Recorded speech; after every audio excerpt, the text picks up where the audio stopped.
TV Burundi ukuri kw'ivyanditswe mu bijanye n'ijambo ry'Imana.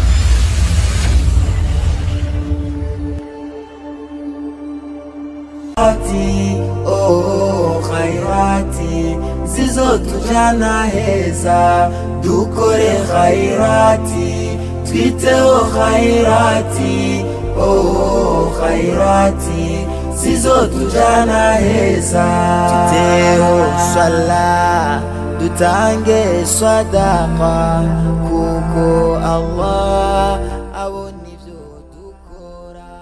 Assalamu alaikum wa rahmatullahi wa barakatuh. Abakunzi ba Radio.Guru turabaha ikaze muri cya kiganiro cyanyu, cya kiganiro mukunda.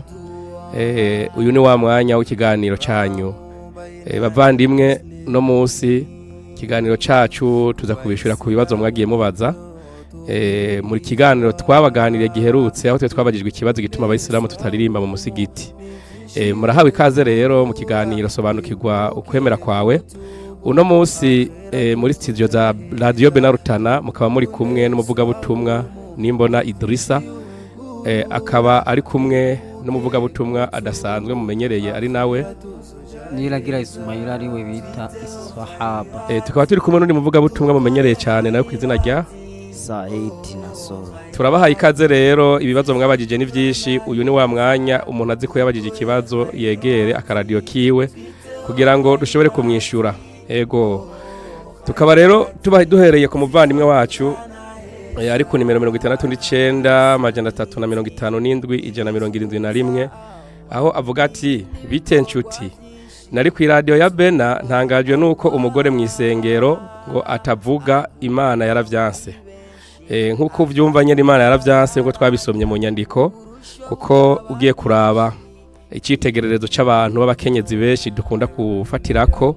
Hariho umumama w'agaciro gakomeye cyane yavuzwe muri Qur'ani kigabane c'19, uwo nawe yitiriwe Maria nyina wa Yesu. Ni kigabane citirirwa Maria nyina wa Yesu. Uyu Maria nyina wa Yesu nibaza yuko tumuvuza abakristo bose hari abamwemera cyane, hari nabo bageze bakavuga ko yavyaye Imana nubwo atari byo. Aho nibaza yuko ata muntu numwe yigeze abona Maria nyina wa Yesu atora gitari ngo aririmbe canke ahagarara imbere y'abagabo ngo ariko araririmba. Eka no mu bigishwa ba Yesu nibaza ko ata muntu w'umupfasoni canke umugore Yesu yigeze ashira mu bigishwa kugira ngo azoza aramufasha kugira gute kuririmba. Kuri ico rero ntibigutangaze muvandimwe, ibyo tuko turasoma n'ijambo ry'Imana kandi tubikura mu bitabo vyemewe n'abantu. Kuri ubwo rero ntaho Imana yemera ko abantu baririmba nko wagiye uvyumva yuko Imana yabibujije. Hari undi avuga ati ndi donation ibutare, idini nyakuri jewe nibaza ko ari umutima w'umuntu nukora ivy'Imana ishaka. Sinzi yuko muvandimwe Saidi ikibazo wacumvise, aravuga ati ndi donation ibutare, idini nyakuri jewe nibaza ko ari umutima w'umuntu nukora ivy'Imana ishaka. Byo bari byo? Oya, ntabwo ari byo. Ntabwo ari byo kuko idini Imana rugira byose irazi neza umutima kandi ikongera ikamenya ni dini. Idini ni dini, hanyuma n'umutima w'umuntu n'umutima nyene. Igituma bimeze gutyo Sohaba yo kwihuta akaturabira muri Qur'ani niho habitomora neza. Kigabane ca 3 ku murongo wa 19 havuga gute Sohaba? Nangoye kw'izina ry'Imana yo nyene impuhwe nyene imbabazi. Haravuga ngo atagukeka idini ry'ukuri ryemewe kwa Allah ni Isilamu.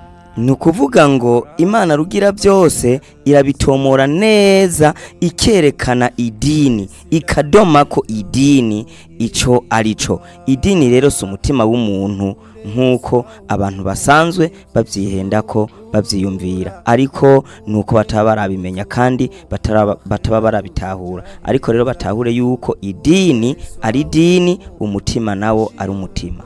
Turavyumvise cyane, ariko nagira ndakongerera mvuga ati nyene mu gitabo ca Qur'ani 3:85 hari ijambo rikomeye rivugwayo ku bantu yumvira yuko idini woba ari umutima w'umuntu canke idini ari bikorwa gusa umuntu akora. Oya, ivyo biratandukanye. Dusomere wumve. Nangoye kw'izina ry'Imana yo nyene impuhwe nyene imbabazi, uzorondera irindi dini ritari Isilamu ntazoryemererwa, kandi ku munsi w'imperuka azoba ari mu bahomvye.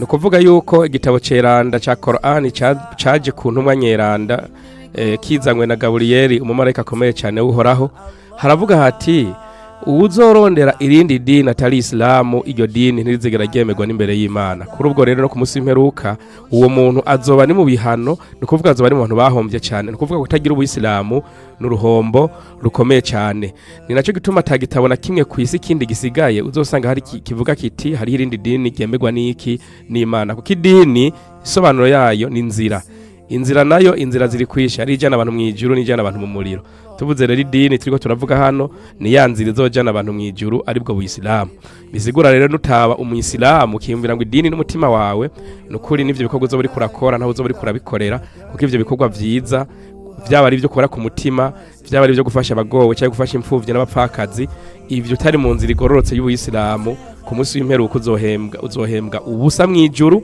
ariko Imana izoguhereza amatungo cyangwa ibindi bintu ngaha ku isi ariko ibijanye n'ijuru urumva uba wafashe inzira idashika. Hari ikibazo gikurikira cy'umuvandimwe wacu ari ku nimero 68 amajana 331 ubusa 60 ahavuga ati ikibazo mfise kuri ico kiganiro muhejeje gushikiriza mwoshobora kunsigurira neza igituma abagore badashobora kuvuga mu rusengero nkuba mukoze Saidi.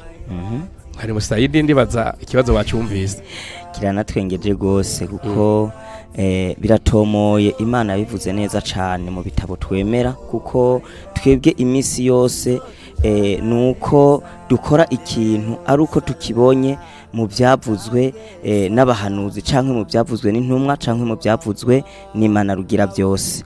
Reka rero byihuse turabe mbega Imana ibivuga hiki duhereye hariya mu Bikorinto kigabane ca 14 uhere ku murongo wa 32 ubandanye. Abikorinto ba mbere ikigabane ca 14 umurongo wa 32 33 kubandanya haravuga ngo kuko Imana atari umuvurungano ariko ni amahoro. Aho haravuga hati kuko Imana atari umuvurungano ariko ni amahoro. Nukuvuga si umuvurungano umugore umugabo umwana bose baterwa mu rusengero. Nkuko bimeze mu mashengero yose yabera abagore baceretse mu ishengero kuko batemererwa kuvuga. Nyakubahwa mwarimu nukuvuga Imana rugira byose ivuga iti umugore ntiyemererwa kuvuga nkuko bimeze mu mashengero yose yabera. Uwo rero sinzi nimba adafise urusengero asengeramo ariko Imana yavuze mu masengero usanga rutera. Nihaba rero ari mu rusengero gwera Imana rugira byose yavuze ko umugore atemererwa kuvuga. Ariko baganzwe nkuko ibyagezwe navyo bivuga. Ariko ico bikoze baganzwe nkuko ibyagezwe nukuvuga nkuko Imana yabitegetse yabivuze. Kandi nihagira ico bagomba kwiga. Nihagira ico bagomba kwiga babarize abagabo babo imuhira. Babarize abagabo babo muhira kuko biteye isoni k'umugore avuga mu ishengero. Ariko Mana warakoze. Urumva Imana uko nivuga? Birateye isoni k'umugore ahirahira akavuga. Birateye isoni k'umugore ahirahira akaririmba mu rusengero.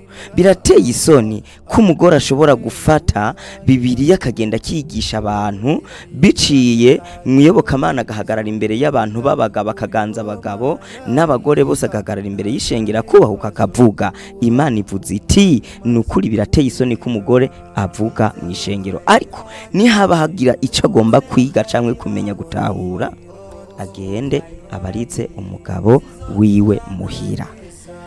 Ndumva bikomeye cyane no mu migani y'ikirundi baravuga ati ntankoko kazibika isake ihari neza cyane. Urumva ko biteye isoni ko umugore yigisha mu ishengero. Urumva biragoye cyane kubera yuko abantu baza baratahura ivyanditse vy'Imana ntabwo ari byo twikurira mu mutwe batahure neza yuko ivyo Imana yabibujije abagore ntibarikuriye kuvuga mu ishengero kuko ni ibintu bya biteye isoni ko no mu kirundi turabita abapfasoni abanyarugo kandi ivyo nibaza ko bwo burenganzira bwabo sinzi ko ari cyongera. Sawa ndabandanya duca tubireba kandi nubundi hari ya Timoteyo wa mbere 2:11. Timoteyo kigabane ca mbere Timoteyo wa mbere kigabane ca mbere umurongo wa kabiri kigabane ca kabiri umurongo wa 11 haravuga ngo ijambo ry'umutwe ryonyene rirabisobanura havuga ngo uko abantu bakwiye gusenga. Uko abantu bakwiye kwitunganya bagasenga. umugore yige atekereje umugore yiga atekereje agamburuka rwose ariko urumva iryo jambo ririmo n'itegeko ariko sinkundira umugore ko yigisha Imana iti sinkundira umugore ko yigisha canke ko aganza umugabo ariko atekereze nuko rero kuba ariko baratwumviriza murumva neza yuko kabisa Imana rugira byose yabisobanuye neza cyane yuko umukenyezi ategerezwa kwiga atekereje. Twebwe rero natwe turafise amakenga kuri aba bantu bavugira mu rusengero igituma bavuga iyo babikura, iyo tuba twababona nabo twabajije, ariko mugabo ndazi ntawo bisanze. Ndibaza yuko atana hamwe Imana ihereza uburenganzira abakenyezi kuvuga imbere y'abagabo mu ngoro y'Imana. Abakenyezi barafite ivy'Imana yabateguriye gukora kandi vyiza kandi vy'icyubahiro. Bafise amateka menshi, urazi ko batuvyara tububaha kandi urupfasoni rwabo turukunda cyane. Iyo bubasha amategeko y'Imana barushirizaho kumera neza. Hari uwundi ari ngaha ku nimero 62 aravuga ati eka kweri murazi kwigisha ibinyoma gusa mbe ko mutemera Yesu muhaye mwigisha ivyanditswe vyiwe ngo bibamarira iki? Kibazo ciza cyane. Nagenda mu kebure gato, ntabwo abayisilamu twebwe tutemera Yesu. Abayisilamu nibo ba mbere bemera Yesu, ni nabo bamuhaye agaciro, ni nabo bazi vyiwe gusumba uko ibindi bitabo bimuvuga. Usomye igitabo kiranda ca Qur'an cyaje kweza Yesu. Igituma abayisilamu twemera Yesu, nagenda dusomere mwani musahaba muri Qur'an ikigabane citiriwe nyina wa Yesu nyene, ikigabane citiriwe Mariya, inkumi Mariya, kuko tuvuze Mariya bamwita ngo Bikira Mariya, kivuye muri Bikra no kuvuga isugi Mariya. Ikigabane yitiriwe c'19 umurongo wa 19 dusomere.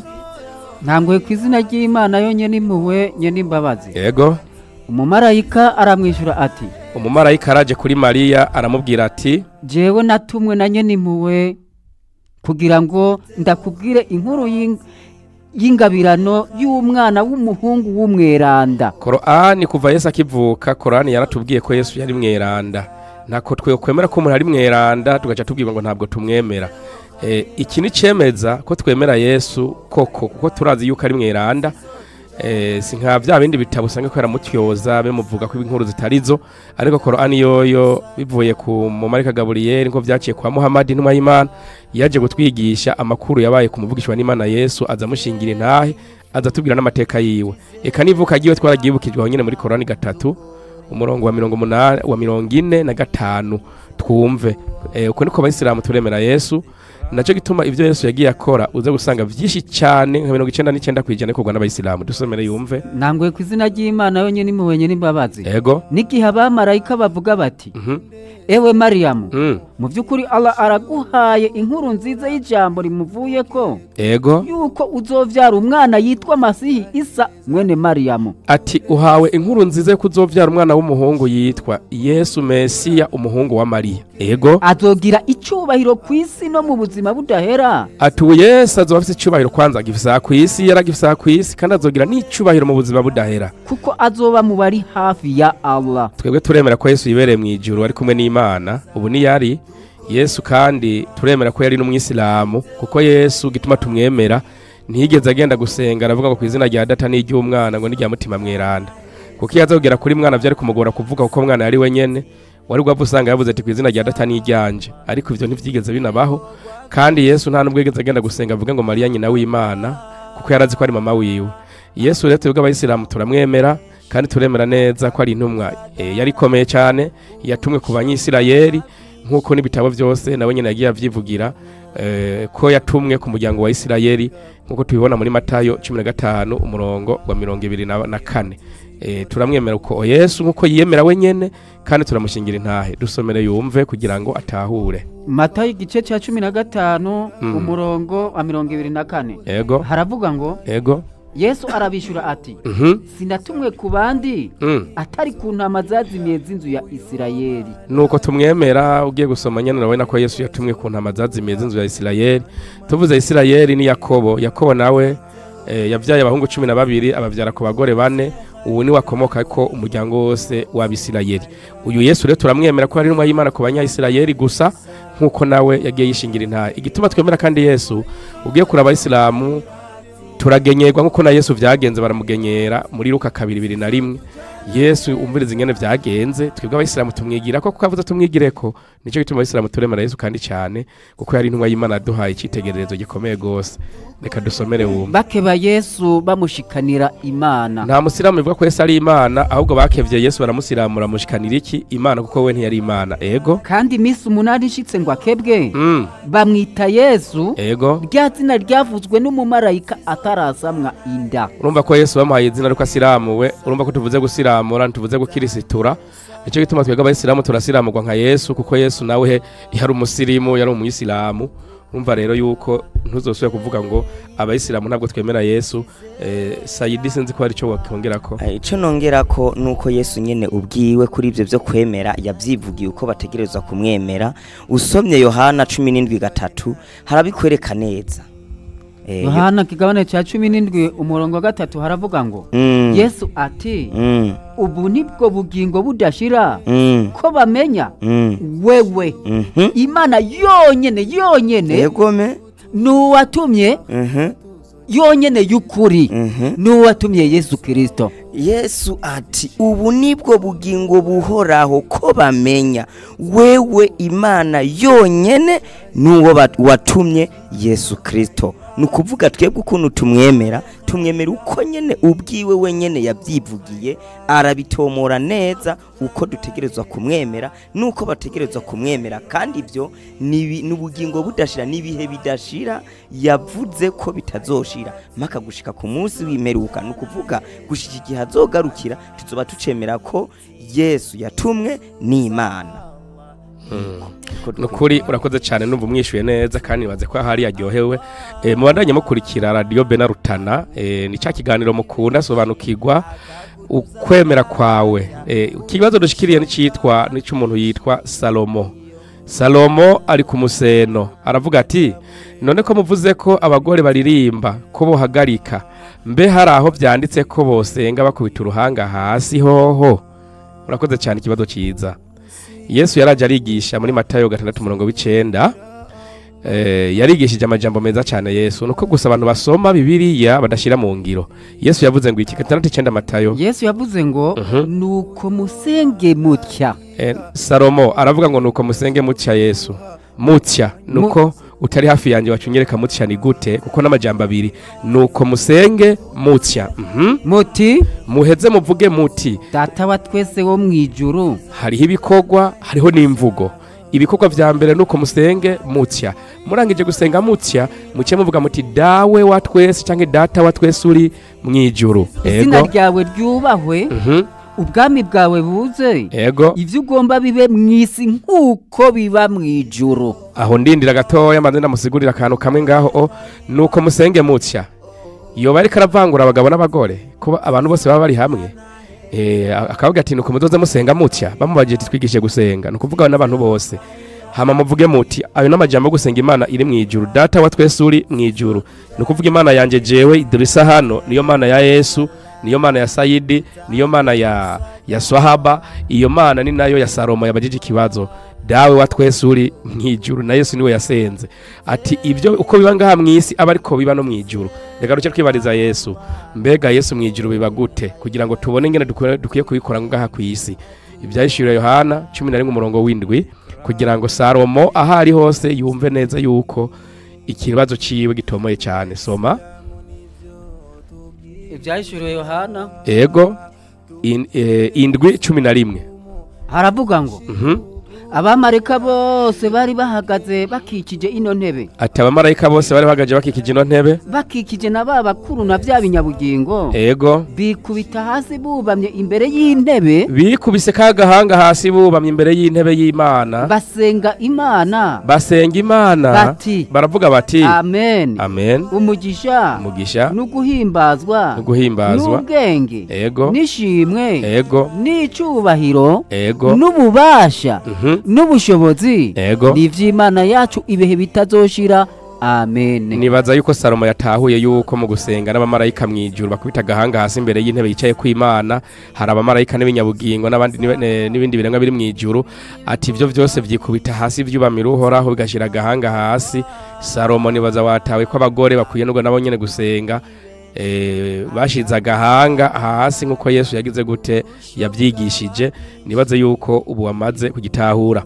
Ikibazo gikurikira ni cyabajijwe n'umuntu ari kuri 61 arabaza ati ndabaramukije, nashaka kubabaza ku bwanje sisenga mugandanwa inzoga, mwomfasha iki? Uyu ntasenga ariko aranwa inzoga, kubera ntazi ko ari umusilamu cyangwa ari umukristo, reka ndamwishure nkoresheje Qur'ani na Bibiliya. Mbega Bibiliya ku bantu banywa inzoga ubavuga kwiki?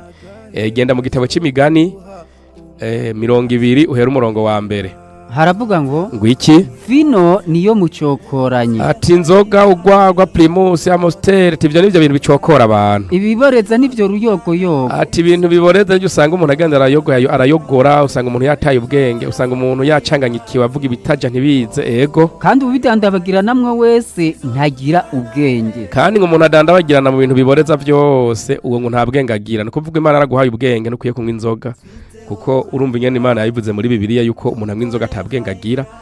Ntaba rero uheba inzoga, winywera agafanta, winywere akaji, kugira ngo n'amagara yawe agende neza kandi zurayaga neza n'abantu, kugira ngo ntuzavuba mu mugwi w'abantu batagira ubwenge, kuko abantu banywa inzoga urumva ko Imana bivuze ko batagira ubwenge. Abo rero n'ijuru biragoye kugira barijemwo, kuko Imana arinze bivuga, urumva ntawe yivuguruza. Hari n'abandi usanga nyine yarinjiye mu busilamu kakamunanira guheba kayoga.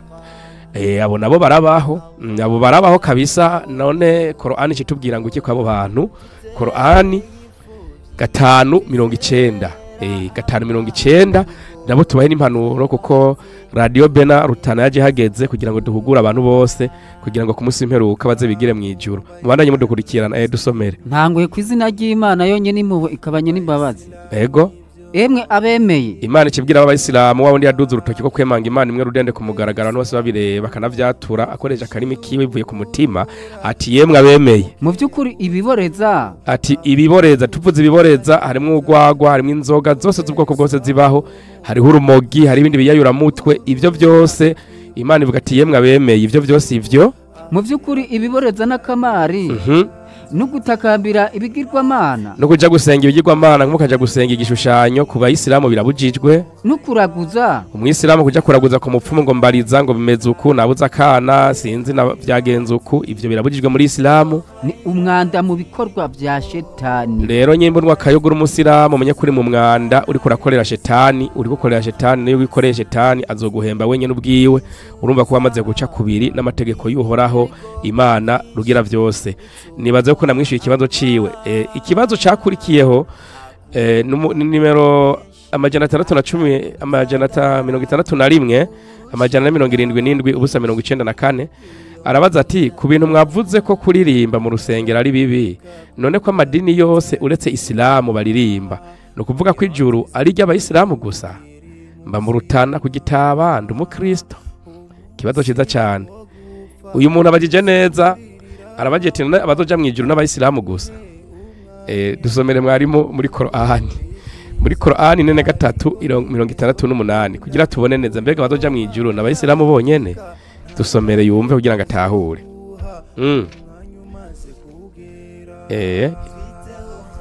Qur'ani 3:68 haravuga ngo emwe basavyi banje, ati yemwe basavyi banje ntimuzogira ubwoba kuri uyo munsi, ati kuri uyo munsi w'imperuka ntimuzigera mugira ubwoba, kandi ntimuzoganya, ati kandi nta no kuganya.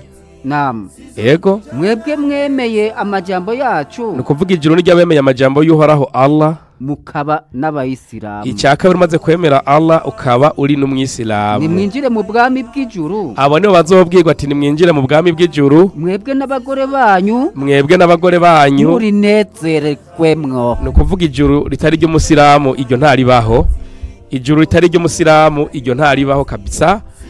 No kuvuga yuko utari umwisilamu, no kuvuga umwisilamu bisigura kwicisha bugufi, ukongera ukamunyamahoro ku mategeko y'Imana. Iyo utameze uko rero nta juru ryawe rihari, kuko kuva mbaho soma ibitabo sindabona ijuru ry'umuntu yitwa umukristo. umukristo basoma bibiliya azodufasha turungikire uwo murongo aho umukristo ashobora kuzoja mwijuru twisunze bibiliya kuko uwo murongo nturigera ukaboneka nawe usabye kuva kera abapasitori batandukanye barawubuze uwo murongo rero ko bakristo boja mwijuru mu bwami bw'ijuru ati nimwinjire mwebwe mwitwa abakristo nukuri uwo murongo nturakaboneka muri bibiliya ariko ikiboneka muri bibiliya no mu Bikorinto ba mbere 15:18 hari amajambo akomeye ahavugwa nsaba ko we wabajije ikibazo we yatahura cyangwa ugatora bibiliya nawe ukayasoma ukaraba haravuga ngo iki kandi asangwa bimeze bityo asangwa bimeze bityo rero abayisilamu bazoja mwijuru bonyene n'abasinziririye muri Kristo abantu bagisinziririye muri Kristo barayogeye ati nukuri abo bantu baramaze kuyogera urumva ko kabaye asangwa muri ubu bugingo bwonyene ariho twizigirira Kristo ngo asangwa muri ubwo bugingo bwonyene ariho bizigiriye Kristo turusha abandi bantu bose kuba abagowe nuko bimeze urumva ugiye kuba umukristo nukuri uba waragowe urumva rero byiza uraraba nyene wiyizire mu idini rifise ivyemezo ko rizoja mwijuru ariko rero no mu bayisilamu ntabwo ijuru bazoginjira bose nabazoba barakurikije amategeko y'Imana bakirinda ivyaha byabindi byo kubangikanya Imana n'ibindi vyaha bikomakomeye abo rero abo ni bamara gukora ivyiza igihe c'iminzane yabo yo kubapimira ibikorwa vyabo Imana izoraba ko uri umwisilamu imanze igiciro ubanze zohera ku idini isanzwe utabaye umusilamu we bikorwa vyawe byose nibizigwa biraharugwa uzoba waratungiye ku isi uzoba wararosa amatungo uzigira mu muriro ariko nyimba waremeye Imana imwe rudenduka mu musilamu kagendera amategeko y'Imana Imana izoraba nyimba ivyiza vyarabaye byinshi cyane Imana yo nyene iheze kuvuga iti wewe genda mu ijuru canke nawe genda mu muriro kubera wararengeje urugero nuko bimeze ijuru ry'abakristo n'ukuri ntajye turigera tubona sinzi Saidi ko ari cyo yongerako ico nongerako nuko ico catahuritse ariko hari ikindi yabajije avuga ati mbega none ko mbona abakristo amashengero yose aririmba mu rusengero none iryo juru ni iry'abayisilamu gusa ico aba uracishuye uko hanyuma kandi ndibaza yagitahuye ariko rero Imana yavuze kugukurikira Amosi 8:3 Amosi 8:3 Amosi 8:3 turabe mbega Imana yavuze gute kubaririmba nabo mu rusengero nabo mu musigiti Amosi 8:3 aravuga ngo yego kuri uwo munsi indirimbo zo mu ngoro zizohinduka umuborogo ni kumwami uhoraho agize indirimbo zo mu ngoro nukuvuga indirimbo zo mu mashengero zizohinduka umuborogo ntabwo Imana rugira byose yavuze indirimbo za barakidube indirimbo zindi zitandukanye ahubwo nta nuko yavuze mu musigiti yavuze indirimbo zo mu ngoro tweho dusanzwe tutanaririmba ubwo rero nukuvuga yuko ibintu byo kuririmba nta muntu aririmba azogenda hehe azogenda mu ijuru nukuri murakoze cyane kubera nk'uyu Gerard aba mu gatereni mu gacimbiri busaga nawe yari yakibajije ati nk'abantu basengera mu baporoti urumva ko bamaze kumwishura yuko mu baporoti ni mu rushengero yuko indirimbo z'abantu baririmbye ku munsi w'imperuka zizohinduka amaborogo ubandanije nyene ngo n'imivyimba y'abantu baririmbye ngo izotererwa hanze mu gacerere urumva ko bizoba ari bihano bikomeye cyane hari undi avuga ati nitwa Ndayisenga Etienne icyo nagomba kubaza nkuko tuzi katana hamwe turasoma ngo umugore arabujijwe kuvuga canke kuririmba ivyo Imana irabikunda twamaze kwasoma nibaza yuko yamaze kugira gute kuhumva hari uwundi avuga ati bene sipoti jewe ndipfuza kumenya vyinshi ndi wirimvuka muri komine Musongati intara ya Rutana jewe sanze giheze none kuririmba mugogima mu ngoro y'Imana ntivyemewe nibaza ko yavyumvise cyane kandi yabitahuye uwundi nitwa ndi Joseph Butare nukuri inyigisho muduha nizukuri kandi akesha abakristo turazitahura kandi twumva ko ari izukuri ariko akeshi jewe niyumvira abantu batunganije amashengero baratwishe mu mitwe muradusengera kuba vyiyumvira nka jewe tuze dupfe turi abayisilamu ibibazo jewe akeshi ntavyo mfita kuko ku mutima meze nk'umusilamu naho ntariwe Imana iguhezagire uzuba umusiramu ushitse kuko ndumva yuko wamaze kugira gute gutahura nukuri turabakengurukiye cyane nuko hasigaye ikibazo cy'umuntu umwe ari kuri 68 ndi mu bugiga ibukemba muzonyishure ikibazo ntaho murasoma ko intumwa za Yesu zaririmbiye Yesu canke Dawidi yatambye araririmba araririmbira uhoraho kubera isanduku y'isezerano yarayikuye mu bunyagano urakoze cyane kasozere kwiki kibazo cyawe Dawudi yararirimbye mu giye gusoma hariya muri Zaburi 51 usomye hejuru ijambo ry'umutwe rivuga ko Dawudi yaririmbye avuye gusambana na Mukabatisheba. Hasome yumvirize mwari munyarutse haravuga ngo iyi Zaburi yahawe umukuru w'abaririmbyi yego ni Zaburi Dawidi yanditse hamwe uwavugishwa n'Imana Natani yaza kuri we Dawidi amaze gusambana na Batisheba. Nibaze yuko abakirisi mutoririmba ko no waririmbye Dawudi umwarimu urumva ko yaravuye kwisambanira umva yararyohewe kuri ubwo naho nitwahateba urumva ko butemewe n'abari bahawe kuririmba barabanyisirayeli kandi Imana arabibujije kuko twarakubwiye ati Imana yagaye ingene abanyisirayeli baririmbye muri Amosi 5:2 usomye ijambo ry'umutwe Imana yarabujije ko abanyisirayeli basubira kuririmba. Kuri ubwo rero nagenda kubwira yuko mu bigishwa ba Yesu nta waririmbye kuko ntaho bigeze baririmbira mu rushengero iyo ndirimbo ntirakaboneka. Kuri ubwo turabakengurukiye cyane baba ndi mufise ibindi bibazo muzotubaza inimero ni yindi nyene 61 ubusa 93 ubusa 1 aho muzoturonka kuri ubwo kiganiro cyacu cy'uno munsi kikaba kirangiriye hano tukaba tubakengurukiye cyane mubandanye gukurikirana buri isaha nyene twahereye ko isaha 2 muze mwame mwakurikiranye iki kiganiro Sobanukirwa Ukwemera Kwawe mukaba mwari kumwe na Idrissa hamwe na Niragira Ismaila hamwe na murakoze cyane. Assalamu alaykum wa rahmatullahi wa barakatuh. Amahoro y'Imana bane namwe tuzoba dusubira ni byinshi ugurura twibuke kutubu akhera tuzoja heza tukunde swaumu ni byinshi ugurura twibuke kutubu akhera tuzoja heza twiteho khairati dukore khairati khairati zizotujana heza dukore khairati twiteho khairati khairati zizotujana heza Byanditswe mu bijyanye n'ijambo ry'Imana. inzuza Allah n'ibindi biko